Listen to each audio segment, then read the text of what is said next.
in San Francisco, baseball tradition continues with 40-year-old Willie McCovey, Old Stretch.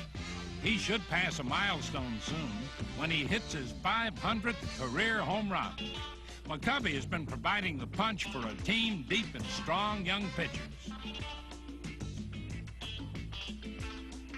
If the defense continues to back them up, watch out for the San Francisco Giants.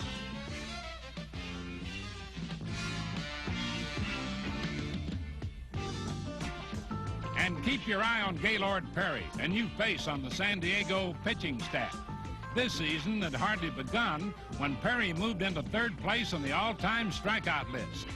Walter Johnson, Bob Gibson, and now Gaylord Perry.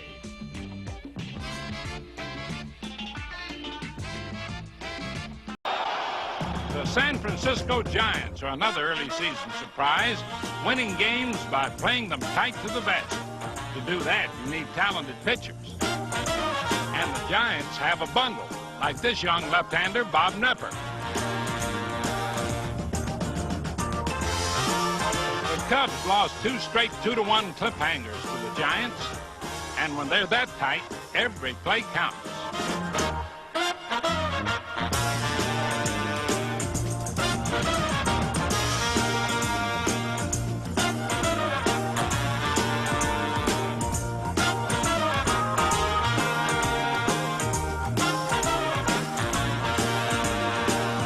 Joe Altobelli has a team that could shock a lot of people. Vida Blue shocked the Cubs by winning his 4th straight game.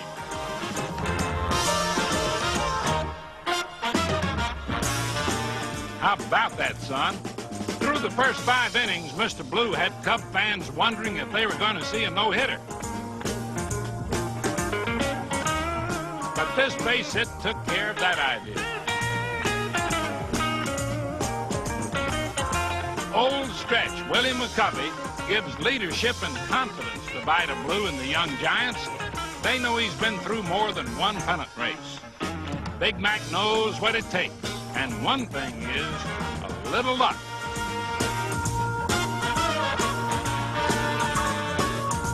There's a nice present.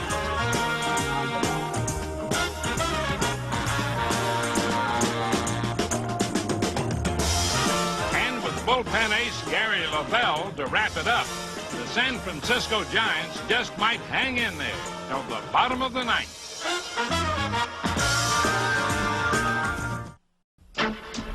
Hello there, everybody. This is Mel Allen. Time to get in tune with Major League highlights of the week. The Giants race into L.A. tuned up and keyed up. The Astros change their tune and prepare for takeoff. The Red Sox and Tigers take off after each other. And at times, they also take off after the umpires. So do the Cardinals, who lately have been playing out of tune. While hitting maestro Rod Carew has a ball, swinging his baton to the sweetest tune of all, a 400 average.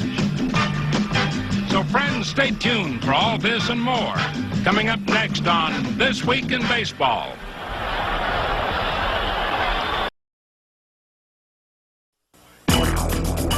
In the National League West, shock waves have begun to register between San Francisco and Los Angeles.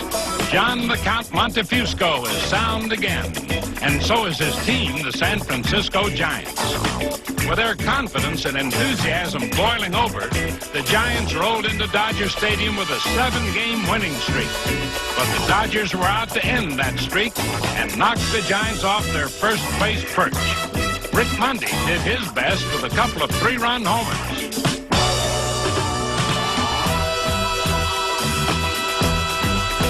So did the cheering crowd, which turned out to see the resurgence of baseball's most famous rivalry. But Giant bats could not be silenced. Bill Madlock continued his recent hitting tear. And with a little help from his friends, San Francisco won its 8th straight game. But the next day, manager Joe Altobelli's men took a spill. Having just arrived from the Oakland A's, Bill North was put to work in the bottom of the ninth. Score tied, Gary LaBelle on the mound.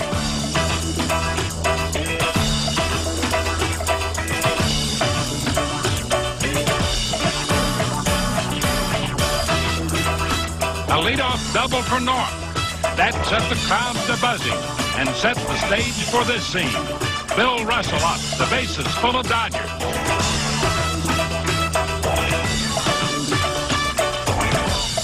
Randy Moffett in relief. Now watch closely.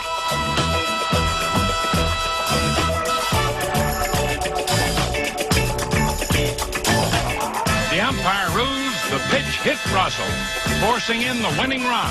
The Giants cry foul, foul ball. Judge for yourself. Did the ball hit the bat or the batter? Well, no matter. The Giants' winning streak was over. The Dodgers also won the third game of the series, bunching together at the top San Francisco, Cincinnati, and Los Angeles. The Phillies came from behind 3 games in a row to defeat the San Francisco Giants. Second baseman Bud Harrelson takes away a hit. The first-place Giants came to Philadelphia's Veterans Stadium, playing good defense and boasting strong pitching. Vida Blue, spearheading the way, was leading the Phillies in their first encounter 2-1, overpowering through 7 innings. But then rookie Jim Morrison stepped up in the 8th, 1 man on, and Morrison lights Philadelphia's fire.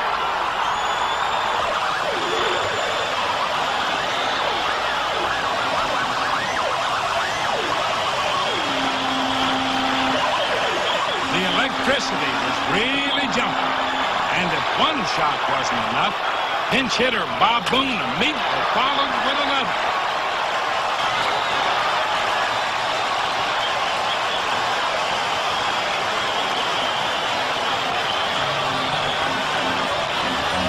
Back-to-back blows that gave the Phillies a come-from-behind 1-run victory.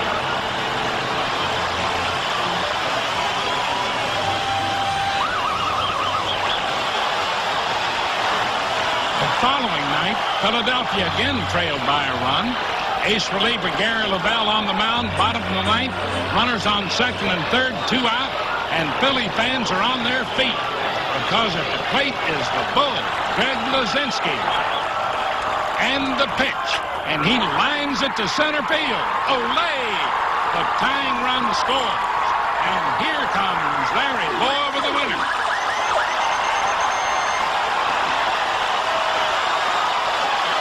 Late inning fireworks again.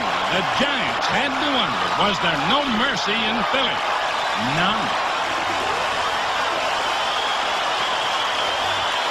In the last game of the series, the Giants' Willie McCovey continued his clutch hitting. Old Stretch tied the game with this 3-run double. And later, in the 8th, San Francisco went ahead 4-3. But by now, we all know the plot of this week's Philadelphia story.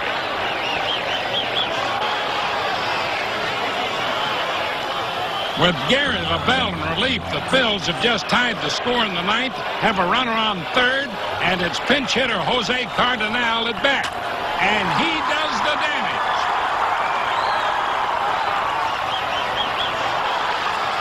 Larry Bowa again scores the winning run. And by now, they had to be getting hoarse in Philadelphia. The Phillies went right on winning, threatening the Cubs at the top of their division. The winning streak had reached 8 in a row when Atlanta's Phil Niekro came to town. The 39-year-old knuckleballer blanked the Phillies for his 5th straight win before the largest crowd of the year in the majors. It was also Niekro's 2nd straight shutout, and that cooled Philly bats temporarily. And as for the Giants, they got back on the winning track in New York against the Mets. Yes, sir. 2 great races. And they're moving right on in the National League.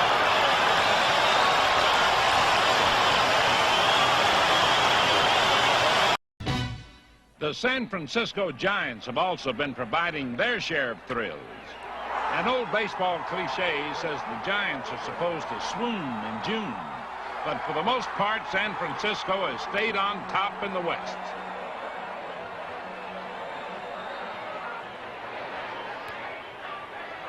To be number one, the Giants have shown great pitching, led by Vida Blue's exploding fastball.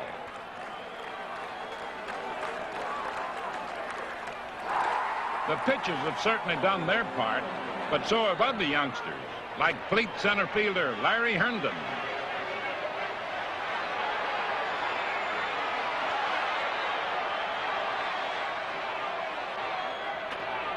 And San Francisco's rising star in right field, Jack Clark.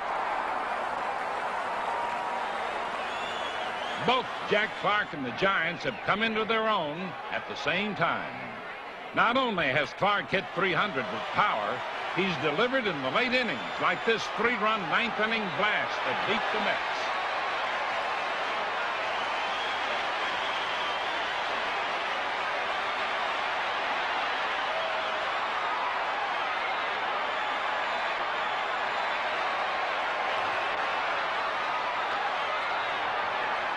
While the Giants won the game on Clark's homer, this man, A.D. Cruz, started the San Francisco ninth-inning rally.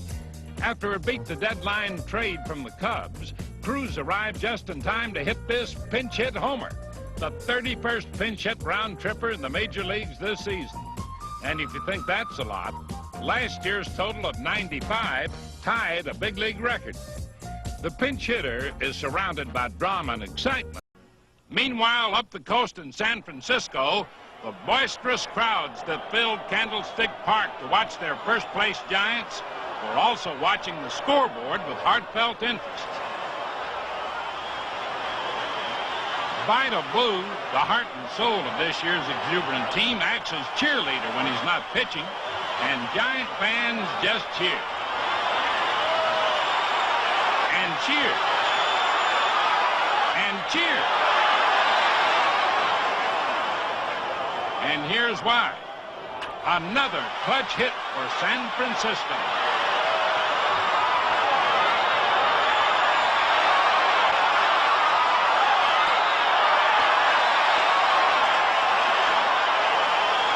Man alive. Can the Giants be for real? 3 years ago when I came up, the Giants just didn't seem like a penny-winning team. The Dodgers and the Reds were too strong. But this is the first year that I really felt that we had a chance. I know we had to say that we had a chance when we talked to the papers, you know, like for last year and the year before. But it just felt like we were a third-place team, and this is the first year that it feels good. We're on top, and we've never been there before, and it's really exciting. When the Count of Montefusco first arrived, all he had to brag about was his own pitching. Now he's boasting about a pitching staff that could possibly be the best in baseball. The Giants' rotation is so strong that Jim Barr sees only spot duty. Of course, the Giants' #1 starter in the rotation is their #1 fan, Vida Blue. Vida had a busy week, hurling 2 shutouts and signing a brand new contract that floored just about everyone, including himself. Can the Giants stay seated on top? Well, once again, just ask the Count. We're going to be playing the Phillies in the playoffs. Meanwhile, in Atlanta, the first-place Giants were trying to widen their lead over the Reds and Dodgers. This series with the Braves included some big blasts, like this pinch-hit grand slam by Mike Ivey, his second this season, tying a record set by Philadelphia's Dave Johnson 1 month earlier.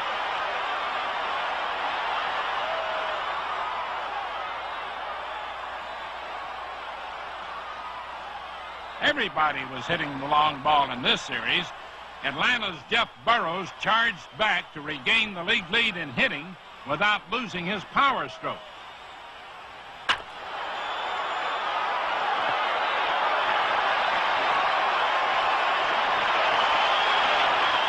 The Giants' Jack Clark hit 5 homers in 3 days.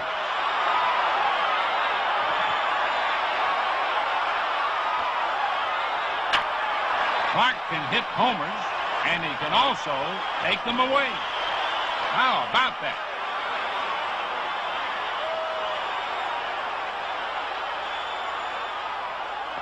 Dale Murphy lost that one.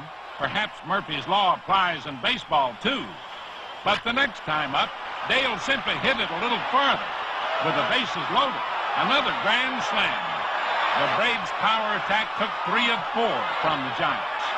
But years from now, all of that may be forgotten for this, the 500th career home run for Willie McCovey, earning him this week's Gillette Special. McCovey is only the 12th man in history to hit 500, and no other player is likely to reach that milestone for at least 7 years. Congratulations, Willie. And that's it for this week. Hope to see you next week, folks, on This Week in Baseball. Hitting, San Francisco's Bill Madlock, one of 3 Giants closing in on Burroughs in the batting race. The 2-time National League batting champ has never hit under 300 and has a .328 lifetime average. Teammate Terry Whitfield has never hit over 300, but this season could be his first. The clutch-hitting outfielder's average recently rose near the .320 mark.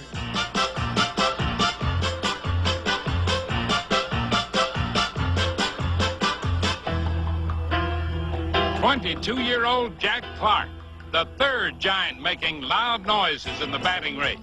Not only did he move up to the league's #2 spot in average, he was also among the league leaders in home runs, RBIs, and broke a Giant club record, hitting in 26 games in a row. For the San Francisco Giants, who had amazed everyone by hanging on to a slim first-place lead in the West for over 2 months. This week it appeared their hold on the #1 spot might finally slip away, but the Giants refused to lose their grip. All year long, they've been winning the close ones on close plays.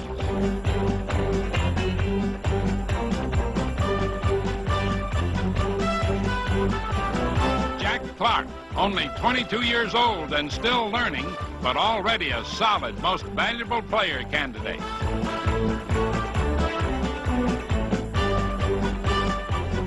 If Clark and his teammates have an intangible edge over their more experienced rivals, it's been their infectious ability to blossom as a team.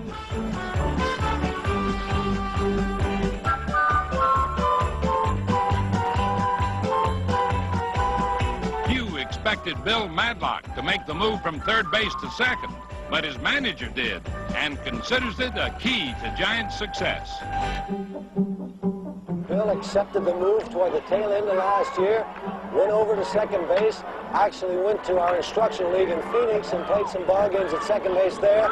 So when you're talking about Bill Madlock playing 2nd base, you're talking about a perennial 300 hitter that's playing 2nd base, a real good clutch hitter and doing a real good job at 3rd base in Darrell Evans, and opening up a spot for a fine defensive shortstop like Johnny Lamaster.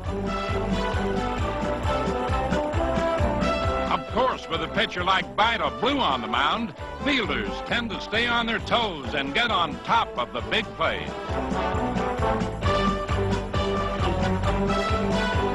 Vida stepped into the picture just when the Giants needed him, with his 15th victory, a shutout over the Cubs that completed a doubleheader sweep and put the Giants back in first alone by their customary narrow margin.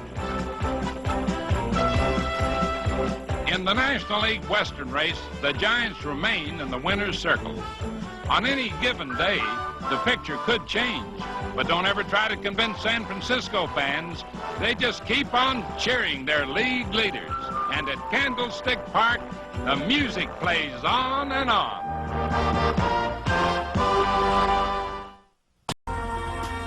Cabell's teammate, Jose Cruz, has been called at times the best-kept secret in the National League. As a hitter, he's right around the 300 mark for the 3rd year in a row.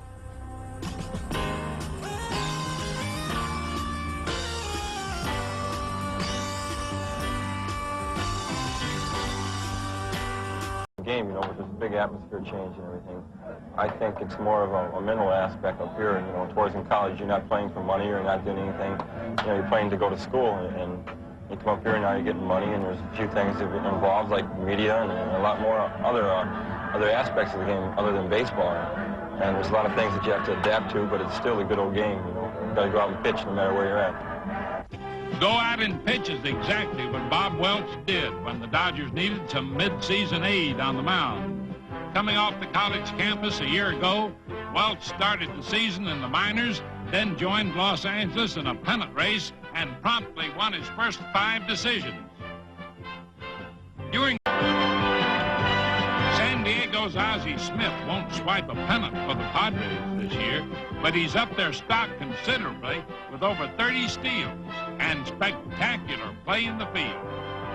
Now, get ready for this bare-handed play, and it'll be no surprise that Mickey Lolich called Smith the best shortstop he's ever seen. It appeared Los Angeles might be outraced by San Francisco's dark horse Giants, but recently the Dodgers pulled in the reins on their old rival.